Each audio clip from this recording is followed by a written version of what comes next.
All right, everyone. So this has been a really exciting week if you're someone that wants to have a little bit of hope for the Call of Duty series. And we're reading from Games Radar. The Black Ops 7 beta introduced a mode without SBMM, and Call of Duty players are psyched. We need Battlefield 6 to come out every year. So we're going to read a little bit of this article, but I want to just talk about that headline. What a wonderfully put headline, because the point is it's getting everything out there, right? That is, you don't even need to really read the article because of the headline. So it's saying, look, SBMM, there's a mode now, you're not having that. And they're saying, players are saying it's because of Battlefield 6 coming out. Call of Duty fans are reacting positively to Black Ops 7's new mode, which removes skill based matchmaking, and are thanking EA for forcing Activision's hand. The Call of Duty Black Ops 7 beta was going strong over the weekend, with players getting their first chance to play this year's Call of Duty multiplayer. However, not content to leave a static experience up, Treyarch updated the beta throughout the weekend with new modes and the return of some weapons based on player feedback. One such change was the implementation of two new playlists: Mosh Pit, the classic playlist that cycles through different game modes, and Open Mosh Pit. In Open Mosh Pit, skill consideration is drastically reduced when matchmaking. Treyarch explains on the Call of Duty website, saying that this has been implemented with the goal of providing more varied match experiences and outcomes. This playlist will match players with and against players of more varied skill differences than in the current multiplayer matchmaking system. Effectively, this is a playlist that removed the often derided skill based matchmaking. So, you know, I'm going to keep reading a little bit because they have a tweet in there. But so far, this has been absolutely awesome that they added this in. And I think part of the issue, and I've said this too, I don't care about the reason. Does not matter to me the reason they put it in. If if it's a competition between Battlefield and Call of Duty, and that competition makes both of them do things that are good for us gamers, then I don't care if they're doing it for money. Fine, right? Keep it going. This has been everything I wanted from it.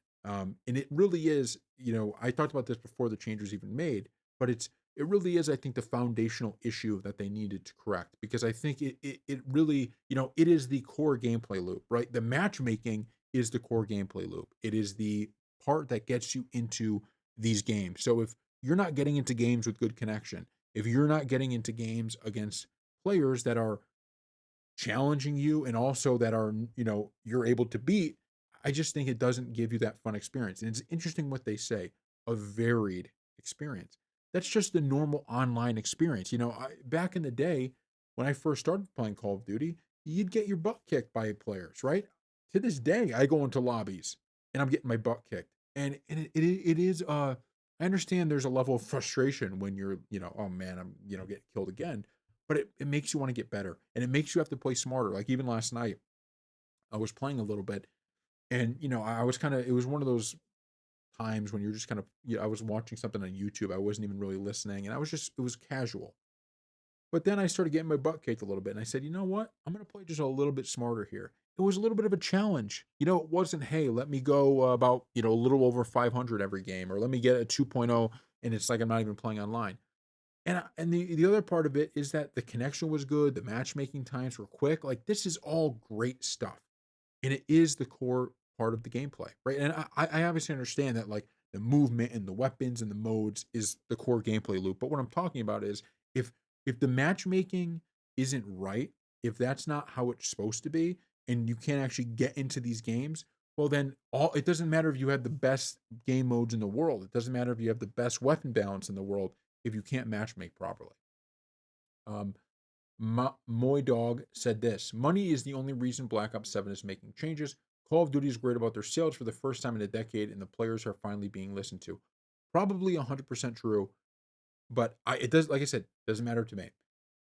And naturally, COD pros are happy with Spawn Up posting a clip of Scump streaming with Nadeshot and Octane while the three celebrate. All three are psyched about the news, with one of the players expressing their pleasure with a very not safe for work comment you'll need to hear for yourself. However, Nadeshot's own statement is the highlight. He says, "We need Battlefield 6 to come out every year." I didn't realize that was a Nadeshot quote.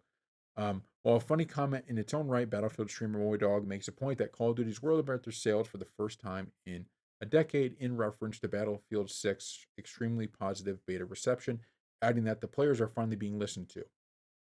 Yeah, there's probably a lot of truth to that, and I also think it's become a thing now, and I'm starting to realize this, that when I first started listening to the Call of Duty YouTubers who were complaining about this, there really was a fierce battle going on, right? Where there was a lot of people in, whether it was, that were Call of Duty content creators themselves or just kind of gamers in general that were playing Call of Duty. They felt like SBMM the people, criticizing it were wrong. They felt like, number one, it's probably not even happening, or two, it's actually a good thing if it is happening. It just felt like it was really a kind of, it felt like when and I wasn't doing YouTube at the time, but I was listening to these people and I was like, wow, it's kind of like they're taking a firm stance on this, right? That they're saying, I'm against this. And then you have all these other people and kind of the media that's like, actually, this isn't happening, or if it is happening, it's a good thing. And I really think the fever has broke on that. Now that I look at, I'm reading an article here from Games Radar, and I have to go back to see, if they have been covering this for a while. But this is a mainstream gaming publication that's talking about how much people are happy that SBMM is gone. And I think that's a complete shift. And because of that shift, I have a feeling that they're going to hold strong on this and actually deliver it. I completely understand. I was watching a Blame Truth video, and he said, I don't actually want a playlist. I want this to be in the full game. I get that, right? And he laid out his reasoning. You can go see the video if you want to get all of that. But I think he was right on that. And he also said they could pull this and it not be in the final game, right? All of these things are true, right? All of these things are true. I just think now they've taken a step. It's almost like you've taken a step that you can't come back from, in a sense of, you've already kind of admitted now that players wanted this mode. You've already allowed players to play in this mode and to see the differences themselves, and you've already said it's happening. So when you factor all that in, the backlash to them not adding it to the full game would just be enormous. Like I said, I'm just watching Call of Duty content creators, and some that probably wouldn't even have been actually getting into this fight at all, right? Maybe people that were just neutral on SBMM, they were playing Warzone or whatever, and I'm listening to them talk about SBMM and how cool this new playlist is without it. So it's like you can't get that back in. If you go back on that, people can now see it for themselves. And I think kudos to EA and Battlefield 6. It's funny giving kudos to EA and Battlefield 6, but kudos to them for, I guess, forcing the hand of Call of Duty. And now what we're going to get is hopefully two games, just like we used to get, that are pretty good. And I think this is a start of what could be a major change, right?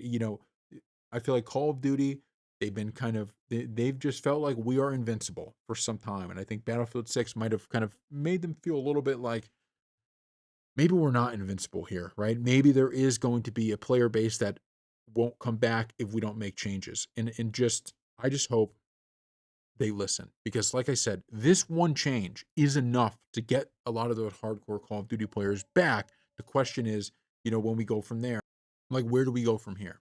That's the real question, right? I think this change alone is going to be good enough for people to say, look, I don't think Black Ops 7 is as good as the old ones, but this was a big change and I can at least play it.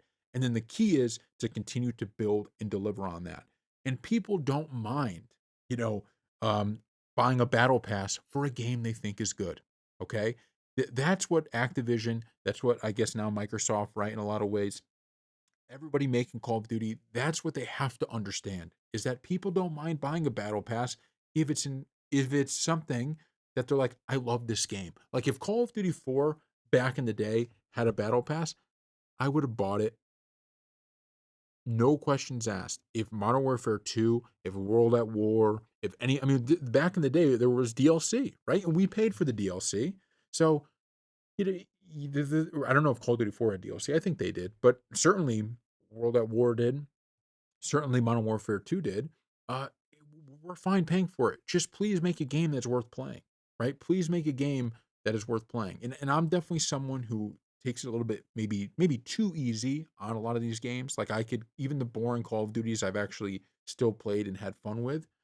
But when I listen to the more critical, hardcore Call of Duty gamers, I can't sit there and go, oh, they're wrong on it, right? I think they're right. And I think those people are driving this change. I think the way that they've talked about it resonated with a lot of fans, and now that backlash has gotten to them. And I'm telling you, Call of Duty, this is your chance here, right? The Call of Duty series can see a big, big revival if you just go forward with this. Go back to the basics. Go back to the basics. That's what people want. You could give us these basic games that just have the key Call of Duty features, and we'll be happy. And then you build on that as we go, right? But make a good game. Don't make a game that's based on spreadsheets and white papers and things like that. Make a game that's based on us having fun with it. So thank you all for watching.